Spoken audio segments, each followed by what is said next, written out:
What's going on, everybody? Bourassa here, and I'm super excited to help you break out of your guitar playing rut that you're stuck in. You finished the beginner stages, you're more of an intermediate guitar player, you got some basic skills, but now you're sort of stuck, and you're like, where do I go from here?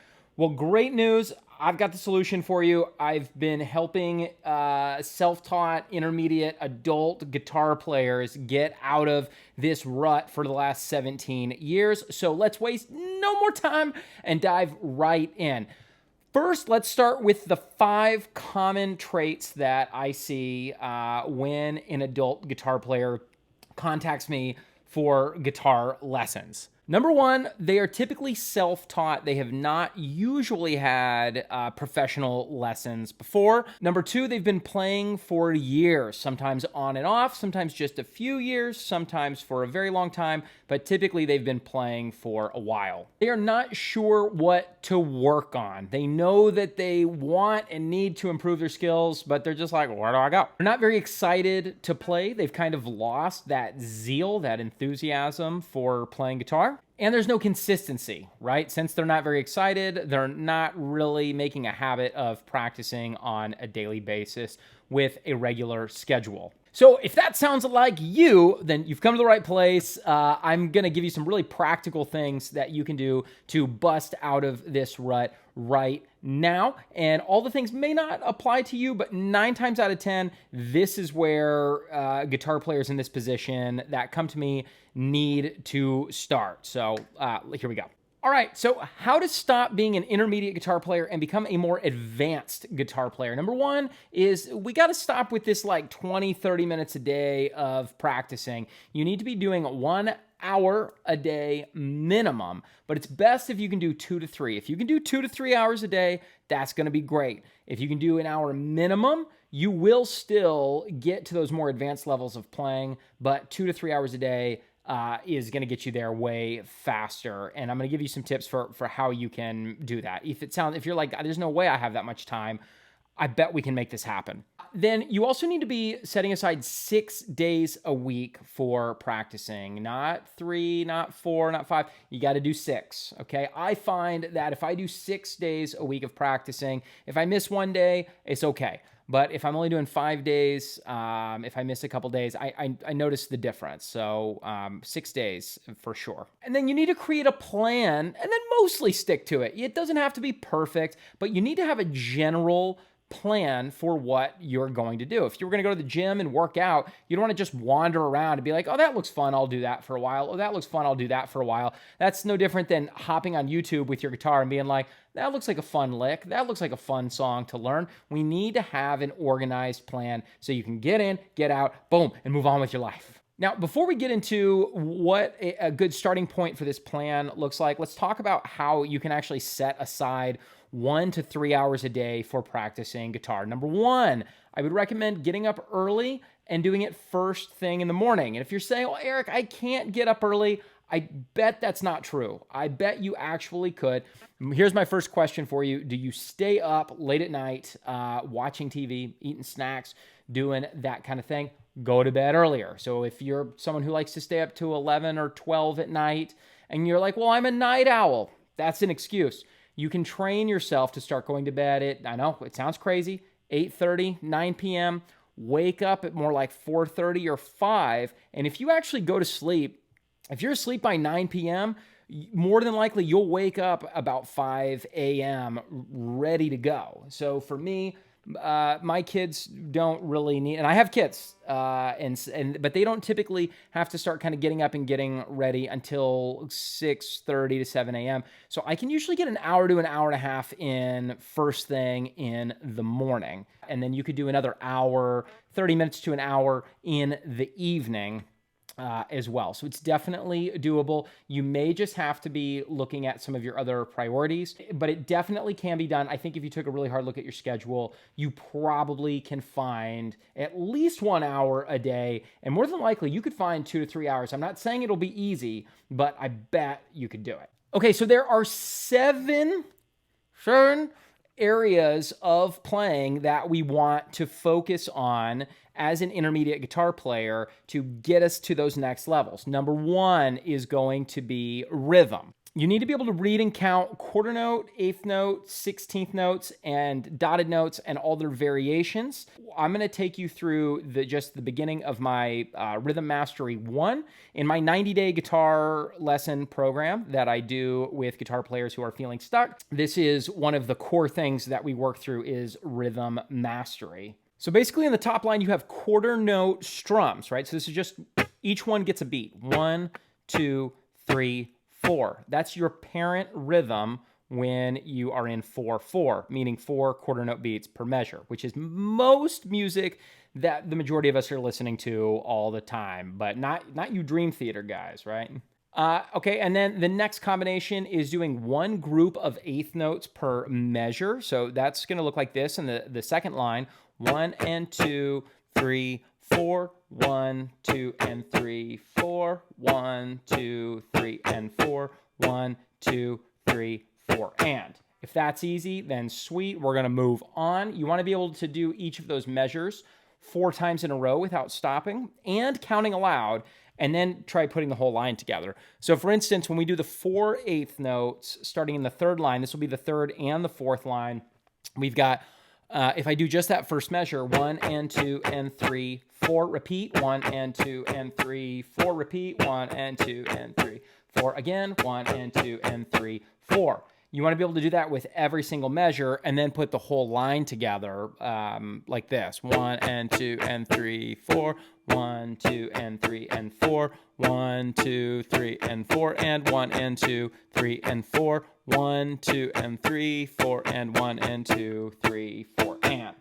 Okay, and if you do not think you need to read rhythm, I'm going to push back on that one. I don't think guitar players necessarily need to learn how to read music, but I do believe that every guitar player should learn how to read rhythm. It's not super complicated to be able to do, and once you can read rhythm, you get better at hearing it, and you get better at locking in with whatever it is you're playing, whether it's a song or a solo or doing some songwriting. All right, and then you do 6 eighth notes all together. We got 1 and 2 and 3 and 4, 1 and 2 and 3, 4, and 1 and 2, 3 and 4, and 1, 2 and 3 and 4, and. So if you can do that whole page, no problem counting out loud, nodding your head. You must be able to count these out loud because most of the time, the rhythm is not an issue with the physicality of it. It's the mental part. That's usually the hardest bit. And I get students telling me, they're like, I can do it so much better without counting out loud. I'm like, well, yeah, I know. But to show that you fundamentally understand it, you need to be able to do it out loud. So that's the true mastery of it. And then with my students, I would move on to 16th notes and then dotted notes and all the different combinations of that, so that no matter what rhythm you come across, you're ready for it because you've already practiced it. Okay, so next, let's talk about scales. Now, the good news is scales are not something you have to practice really forever. Kind of once you get them down and they're at a speed you like, you don't have to keep going. But one of the starting points I like to do, most of my students typically have done some scale work, and they know a few boxes and everything. So I like to take them through my 2-minute pentatonic challenge. So basically you play E minor pentatonic in all 5 boxes vertically with alternate picking.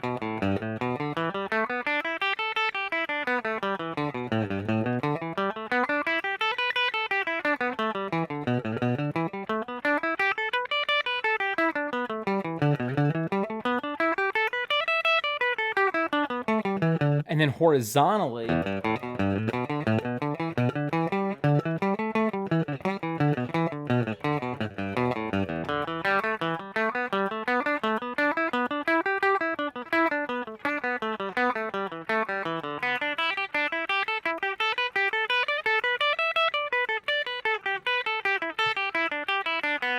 and then diagonally.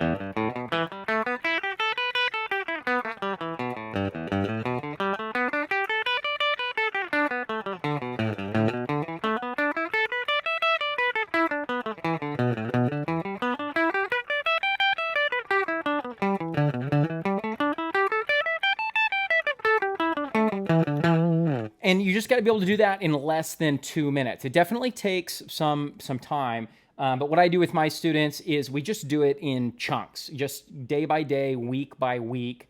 And I've got a practice plan template that you can download in the description so that it's divided into 3-day increments. So like day 1, maybe you're practicing vertical box 1, day 2 is the next box, day 3 is the next box. And then for the next 3 days of the week, days 4, 5, and 6, you just repeat that. And then once you have those down, then we might do the next 2 boxes the next week, or we might divide it up where we're doing the vertical boxes on day 1, the horizontal practice that on day 2, and the diagonals practice that on day 3. It depends. It's different for every student. So that's usually something we go through together. But if you're good with that and you see it, you're kind of like, okay, cool, I can handle that, then you're set. And then the other thing, I'm not going to go through this, but I do a 3-minute major scale challenge as well. We do the same thing, but with the G major scale. So both of those are typically a good starting point. All right, so then arpeggios and chords. I will typically pick one or the other. So I'll either be practicing arpeggios or I'll be practicing chords, right? So we all know what chords are if you're an intermediate guitar player. An arpeggio is just playing the notes of that chord individually, right? So for instance, there's a G major chord, G major arpeggio. And the first thing I might have a student do is go through the arpeggio challenge.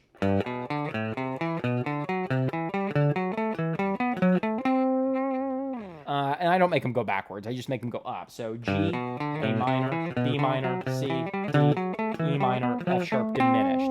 So you're playing all the arpeggios in the key of G, and then you would do it on the next string set. So starting from the D string, G, A minor, B minor, C, D, E minor, F sharp diminished. And then I make them write those in. They have to figure out where those are, and I usually help my students with that. And then starting on the second string, G, A minor, B minor, C, D, E minor, F sharp, diminished. And then we go to Arpeggios Challenge 2, but I feel like that's probably enough for right now with arpeggios.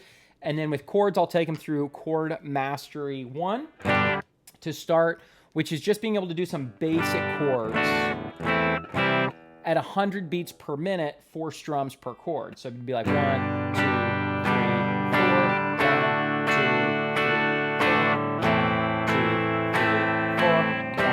3, 4. And then I think there's 10 chord progressions total in Chord Mastery 1. And then it goes to power chords, and then it goes to bar chords, and then it goes to triad inversions. That's a good place if you don't yet have all of your beginner chords. Sorry, not beginner. I shouldn't say beginner. Your cowboy chords, your open position chords. If you don't yet have all of those memorized like the back of your hand and able to play them in any order smoothly, then that's definitely something you would want to work on before moving on to the power chords, the bar chords, and the triad inversions. Now, after that, you truly get into some advanced stuff. I don't usually do this with students in my 90-day program, but students that stay on long-term with me after the first 90 days will eventually get into doing 7th chords, and then we'll get into extensions like 9ths, 11ths, and 13ths. But it just depends, because not everybody has those goals of being super advanced and doing all of that. Sometimes people get to a place where they're like, I'm good with, as long as I have my triads. And some people just want to be able to get to 7th chords. So it's different for everybody, but that's kind of the path to get you from the intermediate stages to the more advanced levels. All right, so now for technique, typically I start with alternate picking in the area of technique. And so just to show you, like exercise 1 in my 90-day program is just down and up with 1/8 notes at 100 beats per minute on an open string, right? Which seems pretty simple, but if you've never done it before, it takes a little bit of getting used to. And then exercise 2 looks like this. And then you'll go through that as 1/8 notes. It's about that speed, roughly. I'm not turning on the metronome. And then this one. and then this, and then this, and then this one, and then this one.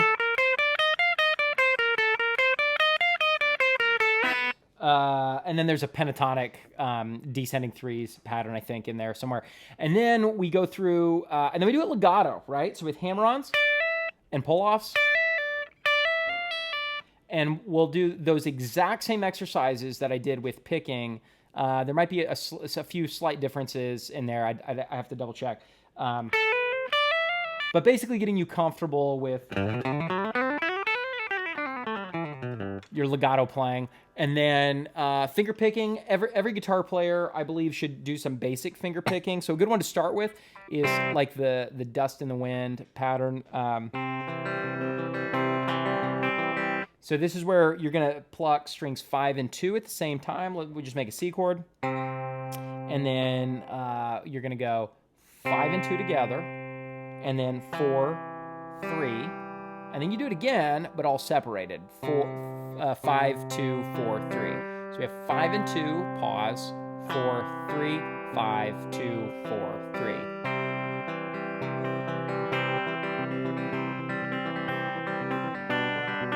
Right? That pattern gets used a lot. So that's a great finger picking pattern to start with. And then I have some other exercises that I'll take students with. But I would definitely do some finger picking. And then tapping. This is not something everyone has the desire to do, but if you're into two-hand tapping, you want to do some Van Halen-y stuff.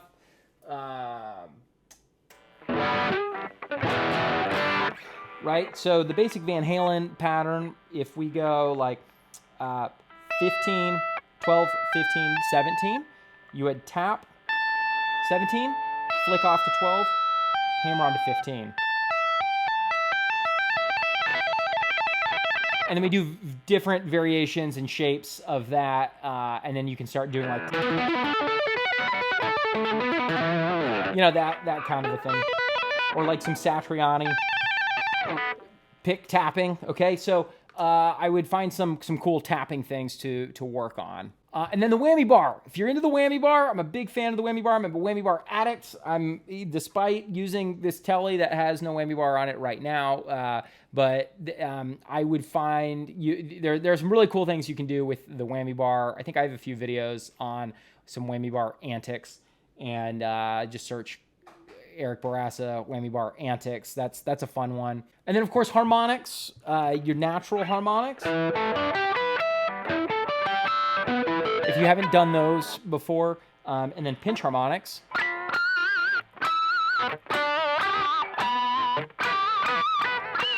Give yourself a few minutes a day to do that. And then creativity. We get into creativity every day. I recommend doing some kind of improvisation or songwriting. Even if you think you're not a creative person, it's definitely a skill that can be taught. So making up your own solos. So you take other people's licks and just start making up solos with them and connecting them together. And then eventually you start kind of naturally coming up with your own ideas. And then also if you just are interested in writing your own songs, then I would do something that gets those creative juices flowing every day. And then finally, repertoire. I would pick a fun song, something that's not too challenging, something that's just fun, because that's what we're here for. We want to challenge ourselves, but we also want to just have fun playing. But then also at the same time, I would pick a song that you're not ready for. Like I remember being kind of a beginner guitar player, trying to learn, I was learning some Blink-182, but at the same time I was trying to do some Santana. And at the time, Carlos Santana was like, I had no idea what he was doing. It was like Smooth with Rob Thomas. And I was like, man, what is going on here? And I definitely wasn't ready for that song. But I remember working on it and then taking a break, and like 6 months later coming back to it, and all of a sudden it was easier. So pick a song that is not too challenging, but then also pick something that's way too challenging that you're like, I could never play that. And I think you'll be pleasantly surprised with the results. Okay, so now we're almost to the end, but this covers basically all the areas of practice you can focus on, but you don't need to focus on each area of practice every day. I would pick anywhere from 3 to 4 areas per day to practice. So let me just give you an example. I might do, let's say I'm doing an hour, I might do 20 minutes of picking, and that's the technique that I'm focused on for the day. And then I might do 10 minutes of rhythm practicing, and then I might do 10 minutes of scale practicing, and then I might do 20 minutes of either repertoire or creativity. So I would pick one of those. I would pick either improvisation and songwriting or working on a song, some kind of repertoire. So, and I would make that be roughly 1/3 to 1/2 of your playing, and then 2 to 3 other of those areas in 10 to 20 minute increments. Okay. Now, if I had a full 3 hours to practice, here's kind of how I do it. My first hour of practicing, I dedicate to technique. Usually, it might be picking or legato or doing like arpeggios, but working with a specific technique of that, or tapping, and then kind of mixing all of those up. I'm usually doing that for a full hour, and then my next 2 hours will be devoted to improvisation and songwriting. I don't spend a lot of time learning other people's songs now, unless I'm hired for a gig where I have to learn someone else's songs. So if I have a gig coming up and I've never learned the tunes, the first hour is going to be technique. My next 2 hours is going to be dedicated to learning and practicing the set. If I don't have an upcoming gig that I need to prepare for, then the first hour is technique, and then the next 2 hours is my happy place where I'm recording and writing and improvising music. So that's kind of how I do it for me with a full 3 hours. Okay, cool. I really hope this was helpful. I hope it gets you going and sort of gives you some direction. Definitely feel free to download the practice page template PDF in the description, and then you can fill that out as needed. If you have questions, you can shoot me a message on my website, or you can email me, ericdbourassa@gmail.com. And also, I've got now 4 students in my 90-day guitar transformation program. Really excited working with these guys after having taught in person for the last 17 years with my in-person music school. I've now sold that music school. It's been just a little over a month since I did that, and I'm now starting to teach online. So the 4 students that I've got in there so far, shout out to Jay, the OG, and then Ariel and Chuck and Pedro, and they're from all over the world. So it's really, really cool getting to work with these guys. Anyway, you can check that out. Like and subscribe if you dig this, and I look forward to seeing you guys in the next times.